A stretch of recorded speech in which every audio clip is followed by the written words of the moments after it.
ಕೈಯಲ್ಲಿ ಹೂ ಹಿಡ್ಕೊಂಡು ದರ್ಶನ್ ಅವರ ಪತ್ನಿ ವಿಜಯಲಕ್ಷ್ಮಿ ಸಂತಸ ವ್ಯಕ್ತಪಡಿಸಿದ್ದಾರೆ. ದರ್ಶನ್ ಅವರಿಗೆ ರೆಗ್ಯುಲರ್ ಬೇಲ್ ಆಗಿರೋದಕ್ಕೆ 6 ತಿಂಗಳ ಹೋರಾಟ. ಜೂನ್ 8ರಿಂದ ಡಿಸೆಂಬರ್ 8 ಅಂತ ಲೆಕ್ಕ ಹಾಕ್ಕೊಂಡು 6 ತಿಂಗಳಾಗ್ಬಿಡ್ತು. 180 ದಿನಗಳು. 130 ದಿನಗಳ ಮುಂಚೆ ದರ್ಶನ್ ಆಚೆ ಬಂದಿದ್ದು ನಿಜ. ಆದರೂ ಇವತ್ತೋ ನಾಳೆನೋ ವೈದ್ಯಕೀಯ ಕಾರಣ, ಆಪರೇಷನ್ ಆದರೆ ಹೇಗೋ, ಆಗದೇ ಇದ್ದರೆ ಹೇಗೋ, ಯಾವ ಮತ್ತೆ ಜೈಲು ಕಳಿಸ್ಬಿಡ್ತಾರೋ, ಈ ಆತಂಕದಲ್ಲಿ ಸಹಜವಾಗಿಯೇ ದರ್ಶನ್ ಅವರ ಧರ್ಮಪತ್ನಿ ವಿಜಯಲಕ್ಷ್ಮಿ ಅವರು ಇದ್ದರು.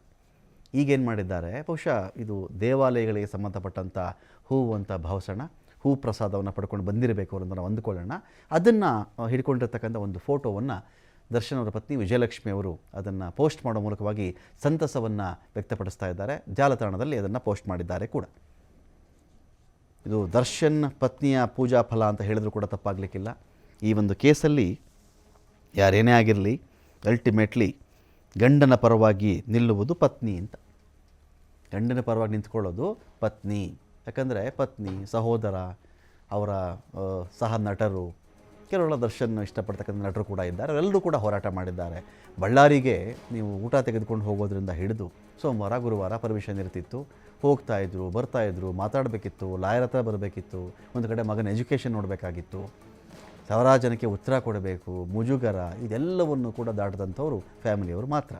ಜಾಮೀನಿಗೋಸ್ಕರ ಇವರು ಯಾರಾದರೂ ದಾರಿಯಲ್ಲಿ ಇಲ್ಲೊಂದು ಕಲ್ಲಲ್ಲಿ ದೇವರಿದೆ ಅಂತ ಹೇಳಿದ್ರು ಸಾಕು, ಆ ದೇವರಿಗೂ ನಮಸ್ಕಾರ ಹಾಕ್ಕೊಂಡು ಬಂದಿದ್ದಾರೆ ದರ್ಶನ್ ಅವರ ಪತ್ನಿ ವಿಜಯಲಕ್ಷ್ಮಿ ಅವರು. ಅಸ್ಸಾಂನ ಕಾಮಾಖ್ಯ ದೇವಸ್ಥಾನ ಕೂಡ ಬಿಟ್ಟಿಲ್ಲ, ಅಲ್ಲೂ ಹೋಗಿ ಪೂಜೆಯನ್ನು ಮಾಡಿಸ್ಕೊಂಡು ಬಂದಿದ್ದರು.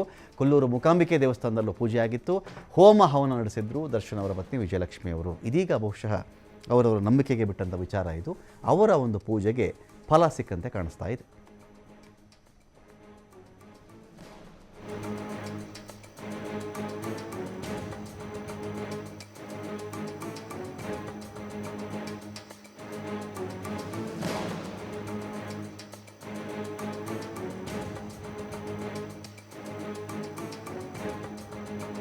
ನೋಡಿ, ಒಂದು ಕಡೆ ದರ್ಶನ್ ಅವರ ಪತ್ನಿ ಕೈನಲ್ಲಿ ಹೂವು ಇರತಕ್ಕಂಥ ಒಂದು ಫೋಟೋವನ್ನು ಪೋಸ್ಟ್ ಮಾಡ್ಕೊಂಡಿದ್ದಾರೆ ಸಾಮಾಜಿಕ ಜಾಲತಾಣದಲ್ಲಿ. ಅವರವರ ನಂಬಿಕೆ ದೊಡ್ಡದು, ಅವರ ಹೋರಾಟಗಳು ಅವರವ್ರಿಗೆ. ಹೇಗೆ ಅಂದರೆ ಜೀವನದಲ್ಲಿ ಅವರವರ ಹೋರಾಟ ಅವರವ್ರಿಗೆ ಅಂತ, ಅಂಥದ್ದೇ ಒಂದು ಹೋರಾಟ ಇದು. ತಪ್ಪು ಮಾಡಿದ್ದಾರೋ ಮಾಡಿಲ್ವೋ ಬೇರೆ ವಿಚಾರ. ಫ್ಯಾಮಿಲಿಯವರು ಅಂತ ಬಂದಾಗ ಯಾರು ಬಿಟ್ಕೊಡಲ್ವಲ್ಲ, ಬಿಟ್ಬಿಡ್ತಾರಾ? ಮಗ ಏನೋ ಮಾಡಿದ್ದಾನೆ ಅಂತ ಗೊತ್ತಾಯಿತು, ಬಿಟ್ಬಿಡ್ತಾರ ಮಗನ್ನ? ಜೈಲಲ್ಲೇ ಕೊಳಿಲಿ ಅವನು ಅಂತ ಬಿಟ್ಬಿಡ್ತಾರಾ? ಮಾಡೋಕ್ಕೆ ಬರಲ್ಲ. ಗಂಡ ಏನೋ ಮಾಡಿದ್ದಾನೆ, ಹೆಂಡತಿ ಏನೋ ತಪ್ಪು ಮಾಡಿದ್ದಾಳೆ, ಬಿಟ್ಕೊಡೋಕ್ಕಾಗತ್ತಾ? ಫ್ಯಾಮಿಲಿ ಒಂದು ಕೌಟುಂಬಿಕ ವ್ಯವಸ್ಥೆ, ಅದು ಬಿಟ್ಕೊಡೋಕ್ಕಾಗಲ್ಲ. ಸತ್ಯಾಸತ್ಯತೆ ಬೇರೆ, ಅದನ್ನು ಕೋರ್ಟ್ ಡಿಸೈಡ್ ಮಾಡುತ್ತೆ, ನಾವು ಯಾರೂ ಅದ್ರ ಬಗ್ಗೆ ಕಮೆಂಟ್ ಮಾಡಲಿಕ್ಕೆ. ಇದರ ಮಧ್ಯದಲ್ಲಿ ದರ್ಶನ್ ಅವರ ಪತ್ನಿ ಸಾಕಷ್ಟು ಹೋರಾಟವನ್ನು ಮಾಡ್ತಾಯಿದ್ರು. ಸುಮ್ಮನೆ ಅಲ್ಲ, ಇಲ್ಲೇನೋ ಪರಪ್ಪನಗ್ರಹಾರ ಜೈಲಲ್ಲಿದ್ದರು, ರಾಜಾತಿಥ್ಯ ಪ್ರಕರಣ, ಕೈನಲ್ಲಿ ಕಾಫಿ ಮಗ್ಗು, ಸಿಗರೇಟು, ಅದೊಂದು ರಾದ್ಧಾಂತ ಆಯಿತು.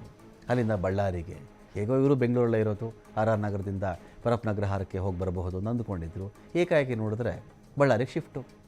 ಕಡೆ ಮಗ, ಎಜುಕೇಷನ್ನು, ಬರ್ತಕ್ಕಂಥ ಎಕ್ಸಾಮ್ಗಳು, ಶಾಲೆಯಲ್ಲಿ ಆಗುವಂಥ ಸಮಸ್ಯೆಗಳು, ಈ ಕಡೆ ರಾಜಕಾರಣಿಗಳ ಭೇಟಿ, ಆ ಕಡೆ ವಕೀಲರ ಭೇಟಿ, ಇದರ ಮಧ್ಯೆ ದೇವಸ್ಥಾನಗಳ ಭೇಟಿ, ಪ್ರಸಾದ ತಲುಪಿಸೋದು, ದರ್ಶನ್ ಬೇಕು ಬೇಡಗಳು ನೋಡೋದು, ಗೊತ್ತಿಲ್ಲ ಅವ್ರಿಗೆ ಸಂದರ್ಭದಲ್ಲಿ ಔಷಧಿ ಬೇಕಾಗಬಹುದು, ಅದ್ರ ಬಗ್ಗೆ ಏನು ಮಾಡಬೇಕು, ಆಸ್ಪತ್ರೆ ಅಲ್ಲೇನು ಮಾಡಬೇಕು, ಯಾವ ಥರ ಚಿಕಿತ್ಸೆ ಸಿಗ್ತಾ ಇದೆ, ಹಣಕಾಸಿನ ವಿಚಾರಗಳು, ಎರಡ ಅವೆಲ್ಲವೂ ಕೂಡ ನಿರ್ವಹಣೆ ಮಾಡಬೇಕಲ್ಲ, ನಿರ್ವಹಣೆ ಮಾಡಬೇಕಾಗತ್ತಲ್ಲ. ಇದನ್ನು ಹಾಗೆ ಅಂತೂ ಬಿಟ್ಬಿಡೋಕ್ಕಾಗಲ್ಲ ಅಲ್ವಾ? ಇದನ್ನೆಲ್ಲ ಮಾಡಿದ ಮೇಲೆ ಬಹುಶಃ ಅವರ ಒಂದು ಪ್ರಯತ್ನಕ್ಕೆ ಸಿಕ್ಕಂಥ ಫಲ ಅಂತ ಹೇಳಬಹುದು. ವಿಜಯಲಕ್ಷ್ಮಿ ಅವರ ಪ್ರಯತ್ನಕ್ಕೆ ಸಿಕ್ಕಂತಕ್ಕಂಥ ಫಲ. ಬೇಲ್ಗೋಸ್ಕರ ಬಳ್ಳಾರಿಯ ಕನಕದುರ್ಗಮ್ಮ ದೇವಸ್ಥಾನಕ್ಕೂ ಕೂಡ ಅವರು ಹೋಗಿದ್ದರು. ಮಧ್ಯಂತರ ಜಾಮೀನಿಗಿಂತ ಮುಂಚೆ ಹಾಗೂ ನಂತರ ಅಲ್ಲಿಗೆ ಭೇಟಿ ಕೊಡ್ತಾರೆ. ದೇವಸ್ಥಾನಕ್ಕೆ ಭೇಟಿ ಕೊಟ್ಟು ಕುಂಕುಮ ಕೊಡ್ತಾರಲ್ವ ಅಲ್ಲಿ, ಅದರ ಪ್ರಸಾದವನ್ನು ದರ್ಶನ್ಗೆ ಕೊಟ್ಟಿದ್ದರು ಅವರು. ಪೂರ್ಣಾವಧಿ ಜಾಮೀನಿಗಾಗಿ ಕಣ್ಣೀರಿನ ಮೊರೆ ಇಟ್ಟಿದ್ದರು ವಿಜಯಲಕ್ಷ್ಮಿ ಅವರು ಬಳ್ಳಾರಿಯ ಶಕ್ತಿ ಅಧಿದೇವತೆ ಕನಕದುರ್ಗಮ್ಮ ದೇವಸ್ಥಾನದ ಬಳಿಯಲ್ಲಿ. ದರ್ಶನ್ಗೆ ಬೇಲ್ ಸಿಗಬೇಕು ಅಂತೇಳಿ 4 ಬಾರಿ ದುರ್ಗಮ್ಮನಿಗೆ ಪೂಜೆ ಸಲ್ಲಿಸಿದ್ರು. ಬೆಂಗಳೂರಿಗೆ ಶಿಫ್ಟ್ ಆಗುವಂಥ ವೇಳೆಯಲ್ಲಿಯೂ ಕೂಡ ದರ್ಶನ್ ಒಳಿತಿಗಾಗಿ ಪ್ರಾರ್ಥನೆ ಮಾಡಿಕೊಂಡಿದ್ದರು. ಪತಿಯ ಕಷ್ಟದ ಕುರಿತು ದುರ್ಗಮ್ಮ ದೇವಸ್ಥಾನದಲ್ಲಿ ಕಣ್ಣೀರು ಹಾಕಿದ್ರು ವಿಜಯಲಕ್ಷ್ಮಿ ಅವರು. ಪೂರ್ಣಾವಧಿ ಬೇಲ್ ಸಿಗುತ್ತೆ. ಇದಾದ ಮೇಲೆ ಪತಿಯೊಂದಿಗೆ ಮತ್ತೊಮ್ಮೆ ದೇವಸ್ಥಾನಕ್ಕೆ ಬರುವುದಾಗಿ ಹರಕೆ ಕೂಡ ಹೊತ್ತುಕೊಂಡಿದ್ದಾರಂತೆ ವಿಜಯಲಕ್ಷ್ಮಿ ಅವರು.